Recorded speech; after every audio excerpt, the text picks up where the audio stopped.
Good morning student, मैं Bharat Awasthi. Bharat sir classes में आपका स्वागत है।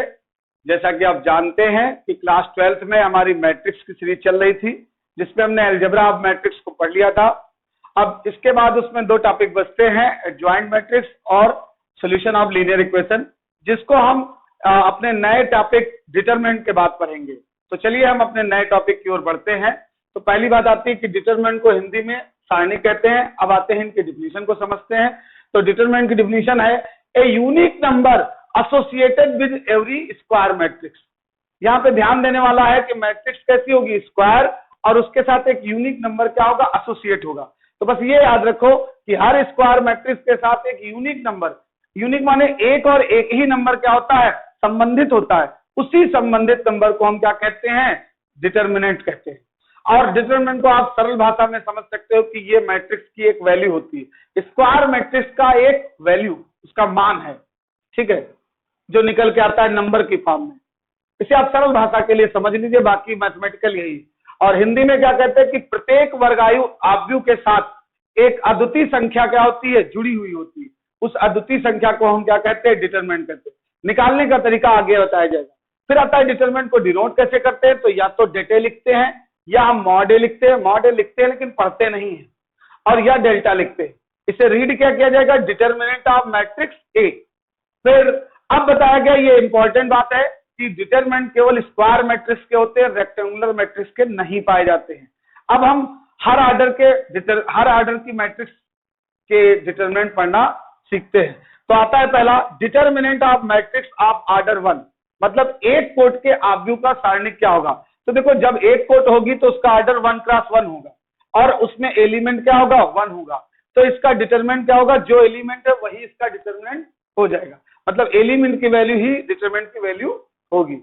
अब इसके बाद आता है determinant of matrix of order 2, मतलब दो कोट के आव्यूह का सारणिक। तो इसमें जानते हो, दो कोट की जो आव्यूह होती है वो 2 क्रॉस 2 की होती है। इसमें 2 रो होते हैं और 2 कॉलम होते हैं। और इसकी वैल्यू कैसे निकाली जाती है, तो इसकी क्रॉस मल्टीप्लाई, ऐसे और ऐसे, और बीच में क्या लगता है, माइनस लगता है। तो हमने क्रॉस मल्टीप्लाई किया, ये वाली और ये वाली, बीच में क्या लगा दिया, माइनस। ये डिटरमिनेंट की वैल्यू आई। अब इससे रिलेटेड दो न्यूमेरिकल देख लेते हैं। एक न्यूमेरिकल आपका ये है, एक न्यूमेरिकल ये है। दोनों में मैंने वैल्यू पूछी है। तो हमें बस ये ये देखो, दोनों ही ऑर्डर 2 की हैं। ऑर्डर 2 का डिटरमिनेंट है, तो इसका निकालने का तरीका क्या है, एक बार ऐसे, बीच में माइनस। चलिए फिर देख लेते हैं। तो पहला क्वेश्चन है x plus 1, x minus 1, x। तो क्रॉस मल्टीप्लाई करिए, तो ये हो गया x स्क्वायर, और सॉरी लिख लेते हैं पहले, x इंटू एक्स, माइनस लगाया, अब इनकी होगी तो ये बनेगा x प्लस 1, x माइनस 1। तो कितना आया, तो ये आपका आता है x स्क्वायर, और ये आ गया x स्क्वायर माइनस 1। अब आप ब्रैकेट खोल दीजिए, तो x square minus x square plus 1, ये दोनों कट जाएंगे। इस प्रकार आपका आंसर आता है 1। अब दूसरा क्वेश्चन देख लेते हैं। दूसरा क्वेश्चन है आपका cos theta minus sine theta upon sine theta और cos थीटा। तो हम क्रॉस मल्टीप्लाई करते हैं, तो क्या आएगा, cos स्क्वायर थीटा माइनस, चलो इसको भी डिटेल में लिख लेते हैं पहले। तो cos थीटा, ये वाली मल्टीप्लाई करोगे, cos थीटा लिखेंगे, माइनस लगाएंगे, अब इन दोनों की मल्टीप्लाई होगी तो माइनस साइन थीटा लगाएंगे इंटू साइन थीटा लगाएंगे। तो ये आपका आ जाएगा cos स्क्वायर थीटा, और ये माइनस माइनस प्लस हो जाएगा, साइन स्क्वायर थीटा आएगा, जो कि आपका क्या हो जाएगा, 1 हो जाएगा। तो इन दोनों में डिटरमिनेंट्स की वैल्यू क्या है, 1 है। अब हम लोग ऑर्डर 3 की मैट्रिक्स को देखते हैं। चलिए फिर इसको आप नोट कर लीजिए, ठीक है। ऑर्डर 3 की मैट्रिक्स जो होगी वो किस ऑर्डर की होगी, 3 क्रॉस 3 की होगी, और इसमें 9 एलिमेंट होंगे। इसमें एक्सपेंशन का रूल होता है। तो पहले हम जानते हैं कि इसे एक्सपेंड कैसे करते हैं। तो पहले देखिए, इसमें 3 रो होती, पहली रो, दूसरी रो, तीसरी रो, और 3 कॉलम होते, पहला कॉलम, दूसरा कॉलम, तीसरा कॉलम। तो इसे 6 तरीके से एक्सपेंड किया जा सकता है, और 6 तरीके में हम 1-2 तरीके पढ़ेंगे। हम पहले ये पढ़ लेते हैं कि इस डिटरमिनेंट में हर प्लेसेस का अपना एक साइन होता है, जो मैंने यहाँ पर लिखा है। इसको निकालने का नियम भी होता है। इसको निकालने का नियम है -1 की पावर रो प्लस कॉलम। रो माने, अब आपको पता होना चाहिए कि पहला वर्ड रो को दिखाता है, दूसरा वर्ड कॉलम को दिखाता है। आप इन्हीं दोनों वर्ड को जोड़ लेना तो रो प्लस कॉलम की पावर पता चल जाएगी। और एक बात देखो, हमें और भी पता है कि अगर -1 की पावर इवन हो तो +1 आता है, और अगर -1 की पावर ऑड हो तो -1 आएगा। और हमें पता है कि पावर क्या है, रो प्लस कॉलम। तो बस यही जान लो कि अगर रो प्लस कॉलम ऑड होगा, क्या होगा, ऑड होगा, तो वहां पर क्या आएगा, माइनस आएगा। अगर रो प्लस कॉलम का जोड़ इवन होगा तो वहां पर क्या आएगा, +1 आएगा, क्योंकि यही तो पावर है। अब पावर इवन होती तो +1 आता, ऑड होती तो -1 आता है। तो बस ये देखते जाओ, देखो यहाँ रो प्लस कॉलम का जोड़ इवन है, प्लस आया, ऑड है माइनस आया, ऑड है इवन है प्लस आया, ऑड है माइनस आया, इवन है प्लस आया, ऑड है माइनस आया। इसी तरह हम सब में देख सकते हैं। तो इस रूल के आधार पर हम हर प्लेसेस के साइन को जान सकते हैं। चलिए अब इसका एक्सपेंशन देखते हैं। तो मैंने बताया 6 तरीके से इसका एक्सपेंशन हो सकता है, उनमें से कुछ विधियां हम लोग देख लेते हैं। तो पहले हम एक्सपेंड करते हैं, expand through R1।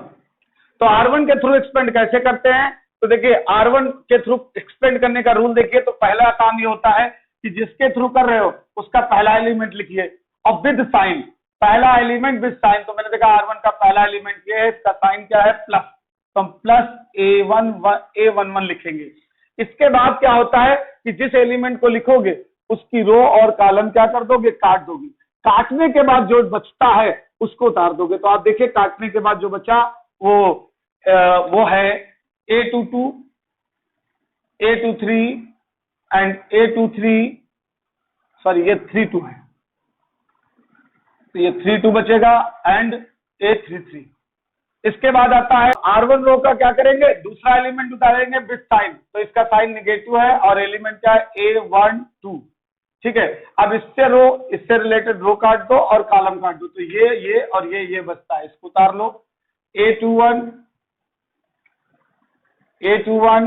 A23, A31 and A33। ठीक, इसके बाद क्या आएगा, अब हम तीसरा एलिमेंट उतारेंगे विद साइन। तो इसका साइन क्या है, प्लस में है, A13, और इससे रिलेटेड रो कॉलम काट देंगे। तो A21, A22, A31, A32 आएगा। ठीक, इतना आने के बाद अब हम क्या करेंगे, तो ये देखिए अब ये ऑर्डर 2 का डिटरमिनेंट बन जाता है। इसको एक्सपेंड करना हमें आता है कि क्रॉस मारेंगे और बीच में साइन लगेगा। तो चलिए फिर करते हैं। A11, इसमें आप cross multiply A22, A33 minus A32, A23।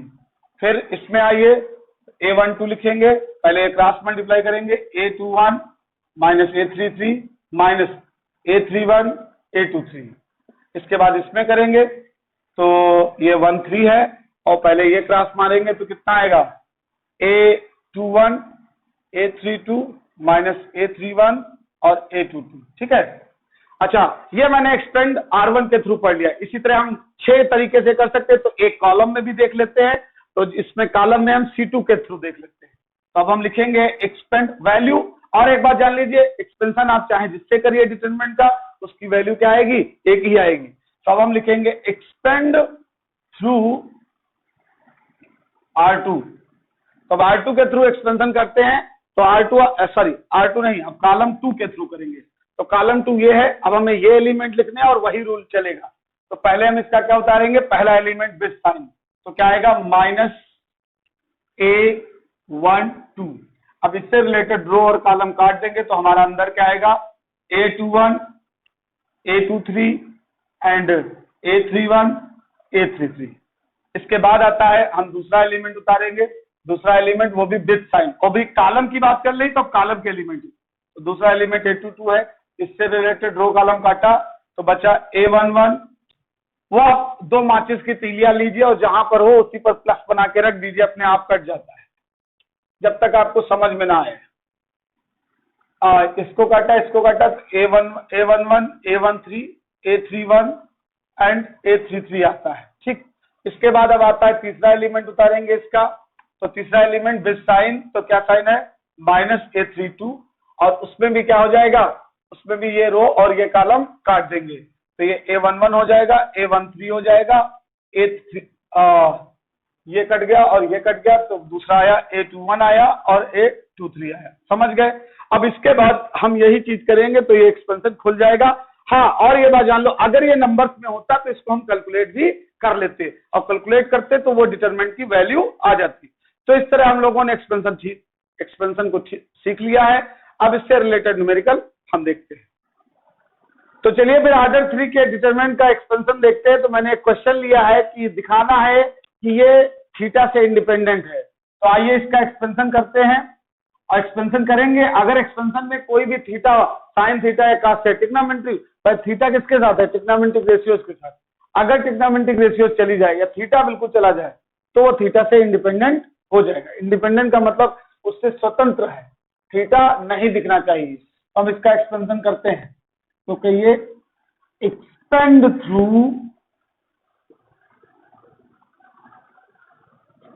R1, इसका मतलब R1 के अनुदिश विस्तार। तो हमने क्या बताया था कि पहले प्लस माइनस प्लस होता, तो ये प्लस है। चलिए भाई उतारते हैं, ये प्लस है, x लिखा, ये रो ये कॉलम कटी, क्या बचा? Minus x, 1 1 x। उसके बाद प्लस माइनस, तो माइनस साइन थीटा लिखा, और उसके बाद ये रो ये कॉलम कट गई, क्या बचा? तो हमारा बचता है माइनस का sine theta upon cos theta and 1 and x। उसके बाद इसमें देखो कॉस कट गया तो क्या आया? प्लस कॉस थीटा माइनस का sine theta minus x cos theta and 1। ठीक। अब देखिए ये आपका ऑर्डर 2 का डिटरमिनेंट बन गया है। इसको कैसे सॉल्व करेंगे? तो आपको पता, पहले ऐसे क्रॉस मल्टीप्लाई करते, बीच में माइनस लगाते। तो करना शुरू करते हैं। देखो ये मल्टीप्लाई करोगे तो क्या आ जाएगा? माइनस का एक्स स्क्वायर। ये करोगे क्या आएगा? 1 आएगा, और बीच में लगाना है माइनस। ठीक है। फिर यहाँ देखते हैं साइन थीटा। तो यहाँ पर ये मल्टीप्लाई करेंगे तो क्या आएगा? अगर हम देखें तो आएगा माइनस एक्स साइन थीटा, और इसमें मल्टीप्लाई करेंगे तो क्या आएगा? तो आएगा कॉस थीटा, और बीच में क्या लगाना है? माइनस लगाना है।